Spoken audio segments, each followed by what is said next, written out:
A Estrela Semente, A Vida no Terceiro Milênio, Ken Carey. Prefácio. Sendo que o que escrevo à mão fica praticamente ilegível, o único recurso de que eu dispunha para registrar ao menos uma parte da impressionante corrente de conscientização na qual inadvertidamente eu tinha caído. Era uma velha máquina royal portátil usada para transcrever aquilo que eu conseguia captar. A máquina era uma legítima antiguidade que meu cunhado, exímio coletor de lixo da cidade de Darien, Connecticut, encontrou um dia ao fazer sua ronda, descartada no meio-fio de uma calçada. A comunicação que eu estava recebendo chegava de forma estranha, de início bastante perturbadora. Vi-me experimentando um estado de consciência radicalmente diferente de qualquer coisa que sentira até então. E chegava muito perto. Eu sentia algo de imenso que olhava pelos meus olhos, vendo o mesmo ambiente que eu via todos os dias, mas interpretando-o de forma tão diferente, matematicamente. Parecia que ao mal reconhecia os meus objetos de uso cotidiano. Os pensamentos, as ideias, o alcance das imagens, eu não estava habituado a pensar nesses termos e estava totalmente despreparado. Era dia 27 de dezembro. Eu estava acamado, com febre, e, no entanto, sentia-me mais enlevado do que febril.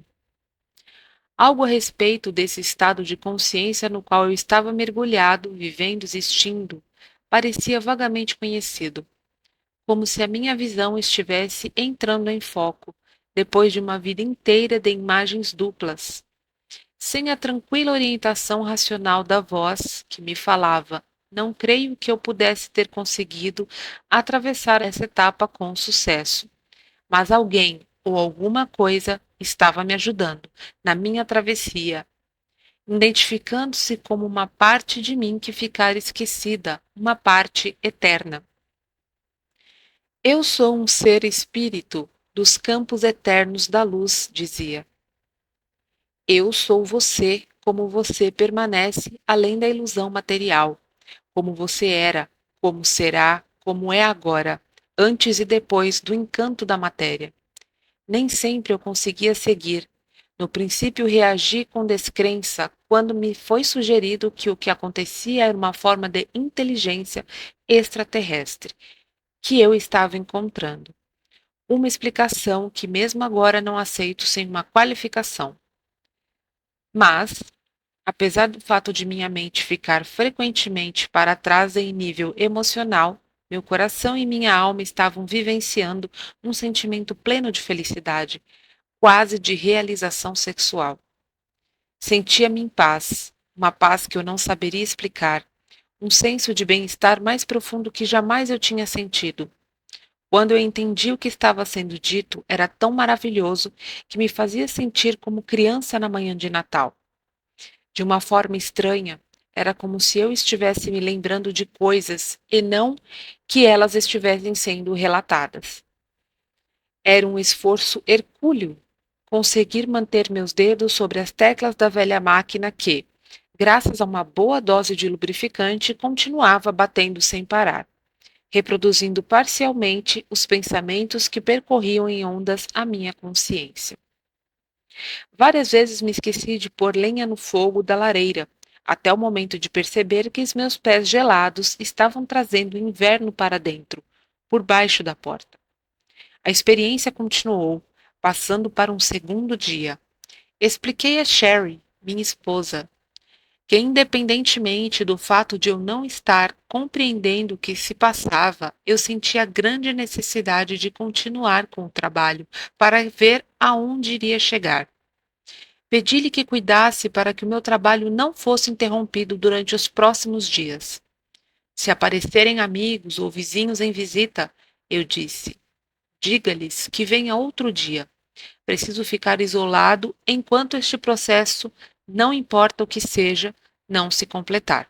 Naquela noite, 15 centímetros de neve úmida cobriram o chão da floresta em torno da clareira da casa.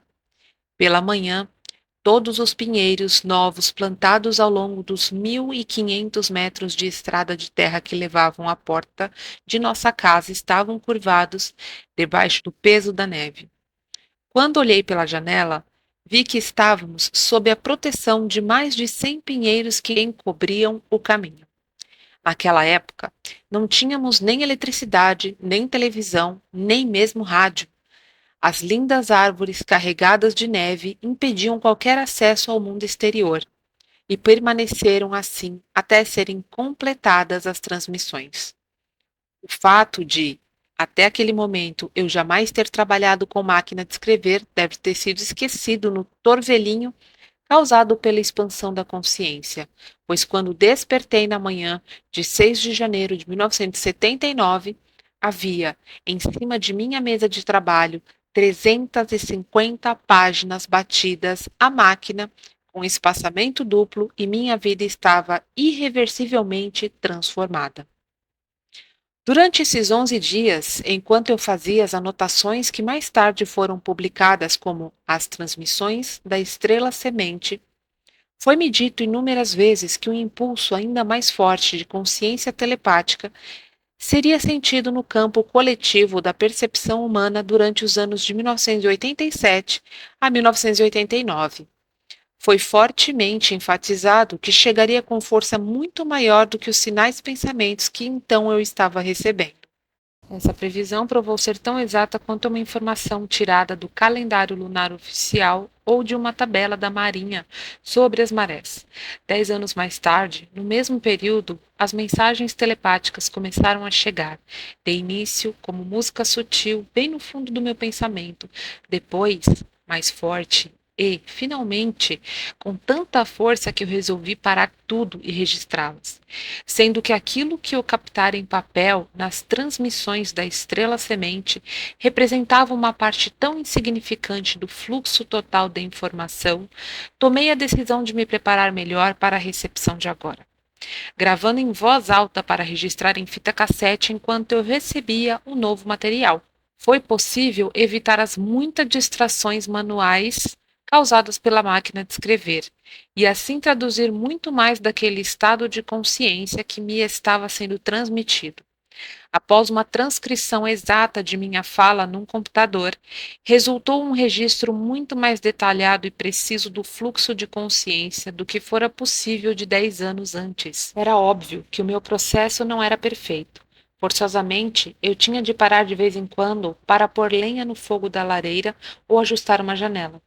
Mas as distrações foram mantidas ao mínimo e estou muito satisfeito com o resultado, que me agrada muitíssimo compartilhar com vocês neste livro. Ele foi escrito durante uma época de milagres globais. Nenhuma tempestade local de neve, dessa vez. Nos anos 70, eu precisei da cobertura dramática da tempestade de neve para me lembrar que eu vivia num universo inteligente e benevolente. Pergunto-me, agora, como jamais pude esquecer? Mas o que é exatamente este processo? Ainda estou à procura da palavra que o defina adequadamente. Depois de ouvir, durante uma década, a palavra canalização usada indiscriminadamente, estou convencido de que ela não se aplica ao processo pelo qual tenho aberto o caminho para esta informação. Conheço muitas pessoas que penetram regularmente nessa consciência que provavelmente estarão de acordo comigo. Não há transe nenhum envolvido na recepção desses pensamentos. Nenhuma perda de consciência, nenhuma mudança de voz, nem sotaque estranho. Estou plenamente presente durante toda a experiência. Durante os meses que seguiram os registros daquelas primeiras transmissões da estrela semente, comecei a compreender que entrar em contato com essa consciência de alta frequência é, de fato, um processo orgânico, uma habilidade natural com a qual toda criança nasce. Desde então, dediquei vários anos ao estudo de crianças em idade pré-escolar e, embora meu trabalho não seja científico e esteja longe de ser conclusivo, estou pessoalmente convencido de que, com a aquisição da linguagem, essa habilidade inata, em geral, é atrofiada. À medida que as crianças adquirem habilidade linguística, adquirem também a crença cultural prevalecente de que, se não puder ser dito em palavras, não é real. Ou, ao menos, não tem nenhum valor nem relevância, sendo que o pensamento de alta frequência, ou o que às vezes é chamado de pensamento metapessoal, é totalmente não verbal. À medida que os valores culturais são inculcados nas crianças, elas vão deixando de perceber que estão vivendo num verdadeiro oceano de consciência não verbal. Você consegue imaginar algo tão importante inteiramente esquecido? Como a piada do peixinho estudante que perguntou ao peixão filósofo: o que é este oceano de que você tanto fala? Mas talvez a palavra atrofia seja forte demais. A habilidade para entrar em contato com o pensamento de alta frequência certamente pode ser reativada. Em alguns casos, como é o meu, essa reativação ocorre acidentalmente, porém, como comprovam os milhares de cartas recebidas e atualmente arquivadas, sua ocorrência também pode ser reativada intencionalmente. Os capítulos centrais deste livro examinam mais de perto essa possibilidade. São suficientemente detalhados para fornecer a quem estiver interessado as ferramentas básicas do entendimento necessário para reaver essa sensibilidade do mundo espiritual. Uma vez que se saiba o que se está procurando, não é difícil. Em essência, é uma questão de escutar, de sentir mais plenamente, de abrir-se para frequências de pensamento normalmente eliminadas da consciência. Minha experiência pessoal é um processo de relaxamento dentro de uma definição do eu, mais generalizada e mais generosa. Uma espécie de expansão para dentro de um campo mais amplo de consciência. Esse campo mais amplo de consciência inclui meu centro de individualidade humana, mas inclui também outros centros de individualidade. Vivencio esses outros centros de individualidade como aspectos de mim mesmo. Não o meu eu humano, mas aquele eterno eu, bem mais profundo, do qual compartilham todas as criaturas. Chame esse processo pelo nome que quiser: canalização, pensamento criativo, visão ou simplesmente percepção plena. O fato é que ele tem me aberto a forma de ver a realidade, que de outro modo não me teriam ocorrido. Em áreas práticas, como no relacionamento, na educação de crianças, na jardinagem, nas finanças, tem introduzido perspectivas engenhosas e interpretações criativas que com frequência provaram ser viáveis. Às vezes pergunto-me até que ponto teria sido diferente o curso de minha vida se eu tivesse aprendido a ouvir estas frequências interiores há mais tempo. Tanta coisa tem mudado desde esses 11 dias mágicos de inverno. Quando registrei as transmissões da Estrela Semente originais, eu era um marceneiro rural que vinha sustentando uma família durante os últimos 6 anos, com uma renda abaixo de 1/3 daquilo que era considerado oficialmente nos Estados Unidos da América. Um nível de pobreza. Nossa horta e nossa vaquinha leiteira garantiam um alimento integral e necessário para a saúde, e embora Sherry e eu trabalhássemos horas a fio, estávamos ambos relativamente bem satisfeitos. Eu gostava do meu trabalho e contava com um futuro dentro daquilo que estávamos fazendo. Hoje, minha vida é tão diferente, está tão radicalmente modificada, que às vezes olho para trás e vejo aqueles dias antes das transmissões da Estrela Semente, como se estivessem associados ao branco e preto de fotografias antigas. Mesmo agora, não consigo explicar bem o que aconteceu. Foi como se eu estivesse enfiado a cabeça no meio de pesadas nuvens cinzas e visse de repente pela primeira vez o sol brilhar, ou tivesse descoberto um novo e vasto mundo bem além dos cenários culturais que antes definiam a minha realidade. Algo lhe acontece quando você começa a pensar neste planeta como um organismo único, vivo. E quando você passa a viver essa consciência, nada voltará a ser como era antes. O que eu quero dizer é que depois nada pode ser o mesmo. As nações passaram a ser como pessoas, para mim, como se fossem velhos amigos de família. As distinções estabelecidas entre religião, biologia e política começaram a se desfazer. Passei a me perguntar por que foi que sempre pensei que o pensamento humano era o único tipo de pensamento, como se a natureza pudesse estar satisfeita com apenas uma espécie de flor ou com um só tipo de árvore. Se você aceita ou não a minha premissa de que o fluxo de consciência registrado nos capítulos que seguem é de origem angelical ou extraterrestre, não deve, de nenhuma forma, afetar a sua experiência com este livro. As perspectivas aqui apresentadas são destinadas ao estímulo dos seus próprios processos de pensamento e de compreensão. Seu propósito é catalisador, acionar a memória e despertar a sensibilidade em dimensões mais elevadas. Recomendo que deixe passar um tempo antes de tirar suas conclusões sobre este material. Muitas de minhas primeiras conclusões a respeito foram sendo invalidadas à medida que eu me aprofundava na consciência que está por trás das palavras. Com a progressão de sua leitura, você entenderá o que eu estou dizendo. Por exemplo, levou algum tempo até que eu percebesse que a informação estava chegando de diferentes entidades transmissoras que entravam quando havia necessidade de um esclarecimento mais especializado. Diferentemente dos humanos, que fariam questão de apresentar os oradores identificando-os pelo nome, os seres que estão dando voz à eterna comunidade da consciência anuviam intencionalmente o início e o final de suas contribuições individuais. Com o tempo, passei a compreender que esse era um aspecto subliminar da comunicação, feito para ajudar na abertura de minhas suposições rígidas e exageradamente literais referentes à natureza da individualidade. Você leva a identidade muito a sério. Disseram-me a uma certa altura. Não se trata de um objeto, como uma mesa ou uma cadeira. A individualidade saudável é um foco de consciência fluente, que se ajusta naturalmente aos contornos sempre mutantes do tempo. Ela se conhece a si mesma como um entre os muitos olhos da eternidade, coalescendo num oceano infinito de existência compartilhada. As pessoas vêm e vão como ondas no oceano, mas no seu âmago cada um é, em primeiro lugar e sobretudo, o oceano, e somente em segundo lugar será a onda.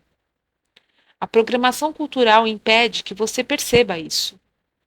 Ela desencoraja a verdadeira individualidade. Durante os tempos históricos tem havido alguns poucos indivíduos genuínos, porém não muitos. E os poucos que existiram foram indivíduos porque conheciam o ser eterno que habitava em seu âmago. Alguns dos pontos de vista e princípios aqui apresentados podem ser novos para você. Alguns certamente já são conhecidos. Experimente-os, aplique-os, verifique se de fato funcionam. Deixe que a sua experiência determine o grau de relevância de cada um. Nenhum deles é apresentado como afirmação absoluta da verdade. A verdade não se presta a absolutos, nem linguísticos nem outros. O mundo já viu dogmatismo demais. Este livro é sobre o espírito. Foi escrito para pessoas de espírito. Se, no esforço de atingir um estado de consciência mais amplo, estas palavras servirem de ajuda, mesmo que seja para alguns apenas, elas terão servido ao propósito para o qual foram escritas. Se estas palavras nos ajudam a nos tornarmos mais conscientes, terão servido ao seu propósito. Aqui no livro diz fazer esta leitura ao ar livre, num ambiente natural, tranquilo, talvez embaixo de uma árvore ou ao lado de um riacho, ou então na praia. Certamente aumentará a sua experiência do que segue.